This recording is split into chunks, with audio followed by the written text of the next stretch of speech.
Hi viewers, ಕರುನಾಡ ಕೈ ರುಚಿ ಕ್ರಿಯೇಷನ್ಸ್ಗೆ ಸ್ವಾಗತ.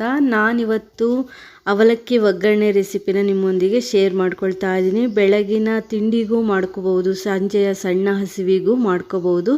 ಹೇಗೆ ಮಾಡೋದು ಅಂತ ನೋಡೋಣ. ನಾನಿಲ್ಲಿ 1 ಹೋಳಾಗೋಷ್ಟು ತೆಂಗಿನಕಾಯಿನ ತುರ್ದಿಟ್ಕೊಂಡಿದ್ದೀನಿ. ಸ್ವಲ್ಪ ಕೊತ್ತಂಬರಿ ಸೊಪ್ಪು, ಹಾಗೆ 3 ಹಸಿಮೆಣಸಿನ್ಕಾಯಿ, ಸ್ವಲ್ಪ ಕರಿಬೇವನ್ನ ನಾನಿಲ್ಲಿ ತೆಗೆದುಕೊಂಡಿದ್ದೀನಿ. ಈಗ ಎಲ್ಲ ಇಂಗ್ರೀಡಿಯೆಂಟ್ಸು ನಾನು ಮಿಕ್ಸಿ ಜಾರ್ಗೆ ಸೇರಿಸ್ಕೊಳ್ತಾ ಇದ್ದೀನಿ. ಹಸಿಮೆಣಸಿನ್ಕಾಯಿನ ನಿಮ್ಮ ಖಾರಕ್ಕೆ ಅನುಗುಣವಾಗಿ ತೆಗೆದುಕೊಳ್ಳಿ. ಬೆಳಗಿನ ತಿಂಡಿಗೆ ನಾವು ಮೊಸರು ಜೊತೆ ತಿನ್ಬೋದು, ತುಂಬಾ ಚೆನ್ನಾಗಿರುತ್ತೆ. ಹಾಗೆ ಸಂಜೆಯ ಸಣ್ಣ ಹಸಿವಿಗೆ ನಾವು ಟೀ ಜೊತೆ ಅಥವಾ ಕಾಫಿ, ಹಾರ್ಲಿಕ್ಸ್ ಏನು ಕುಡಿತೀವೋ ಅದ್ರ ಜೊತೆ ನಾವು ಇದನ್ನು ತಿನ್ಬೋದು, ತುಂಬಾ ಚೆನ್ನಾಗಿರುತ್ತೆ. ಈ ಅವಲಕ್ಕಿ ಒಗ್ಗರಣೆ ತುಂಬಾ ಚೆನ್ನಾಗಿರುತ್ತೆ. ನಮಗೇನೋ ಸ್ನ್ಯಾಕ್ಸ್ ತಿನ್ನಬೇಕು ಅನಿಸ್ದಾಗೂ ಸಹ ಮಾಡ್ಕೋಬೋದು. ಕ್ವಿಕ್ಕಾಗಿ ಮಾಡ್ಕೊಳ್ಳುವಂಥ ಅವಲಕ್ಕಿ. ಈಗ ನೀರು ಹಾಕ್ತಿರೇ ತರಿಯಾಗಿ ಗ್ರೈಂಡ್ ಮಾಡ್ಕೊಳ್ಳಿ. ನೋಡಿ, ಈ ರೀತಿ ಗ್ರೈಂಡ್ ಮಾಡಿಕೊಂಡ್ರೆ ಸಾಕು. ಸ್ವಲ್ಪನೂ ನೀರನ್ನ ಉಪಯೋಗಿಸ್ಕೋಬಾರ್ದು. ನೀರು ಹಾಕಿದ್ರೆ ಮೆತ್ತಗಾಗ್ಬಿಡುತ್ತೆ ಅವಲಕ್ಕಿ.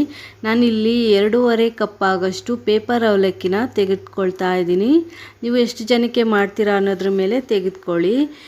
ಈಗ ಗ್ರೈಂಡ್ ಮಾಡ್ಕೊಂಡಿರುವಂಥ ಮಸಾಲೆನ ನಾನು ಅವಲಕ್ಕಿಗೆ ಸೇರಿಸ್ಕೊಳ್ತಾ ಇದ್ದೀನಿ. ತುಂಬ ಚೆನ್ನಾಗಿರುತ್ತೆ, ಕ್ವಿಕ್ಕಾಗಿ ಮಾಡ್ಕೋಬಹುದು. ಹಾಗೆ ತೆಂಗಿನಕಾಯಿ ಜಾಸ್ತಿ ಹಾಕಿದಷ್ಟು ಚೆನ್ನಾಗಿರುತ್ತೆ.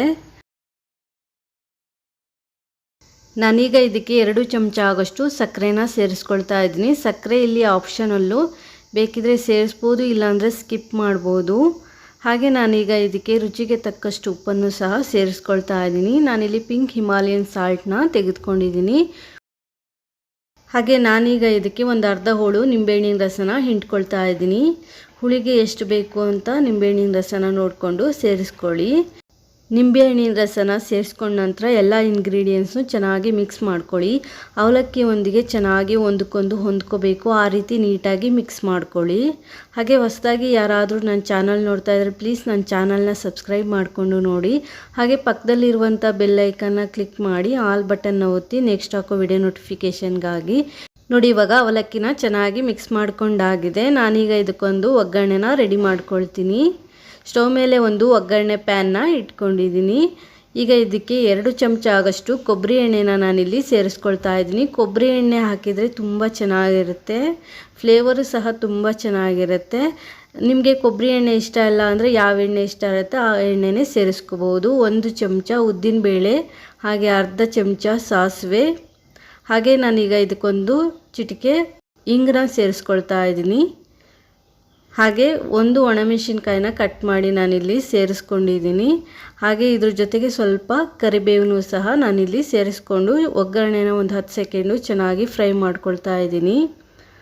ಉದ್ದಿನಬೇಳೆ ಸ್ವಲ್ಪ ಗೋಲ್ಡನ್ ಕಲರ್ ಬರೋವರೆಗೂ ಒಗ್ಗರಣೆನ ಫ್ರೈ ಮಾಡ್ಕೊಳ್ಳಿ. ನೋಡಿ, ಇವಾಗ ಒಗ್ಗರಣೆ ರೆಡಿ ಆಗಿದೆ. ನಾನು ಫ್ಲೇಮ್ ಆಫ್ ಮಾಡಿ ಒಗ್ಗರಣೆನ ನಾನು ಅವಲಕ್ಕಿಗೆ ಸೇರಿಸ್ಕೊಳ್ತೀನಿ. ಅವಲಕ್ಕಿಗೆ ಸೇರಿಸ್ಕೊಂಡ ನಂತರ 1 ಸ್ಪೂನಿಂದ ಚೆನ್ನಾಗಿ ಮಿಕ್ಸ್ ಮಾಡ್ಕೊಳ್ತೀನಿ. ಇಲ್ಲ ಒಗ್ಗರಣೆ ತಣ್ಣಗಾದ ನಂತರನೂ ಸಹ ನಾವು ಅವಲಕ್ಕಿಗೆ ಸೇರಿಸ್ಕೊಂಡು ಮಿಕ್ಸ್ ಮಾಡ್ಕೋಬಹುದು. ಈಗ ಚೆನ್ನಾಗಿ ಮಿಕ್ಸ್ ಮಾಡ್ಕೊಳ್ಳಿ. ಒಗ್ಗರಣೆನೂ ಸಹ ಅವಲಕ್ಕಿಯೊಂದಿಗೆ ಚೆನ್ನಾಗಿ ಹೊಂದ್ಕೋಬೇಕು, ಆ ರೀತಿ ನೀಟಾಗಿ ಮಿಕ್ಸ್ ಮಾಡ್ಕೊಳ್ಳಿ. ಇನ್ನೊಮ್ಮೆ ನಾನು ಕೈಯಿಂದನೂ ಸಹ ಮಿಕ್ಸ್ ಮಾಡ್ಕೊಳ್ತಾ ಇದ್ದೀನಿ.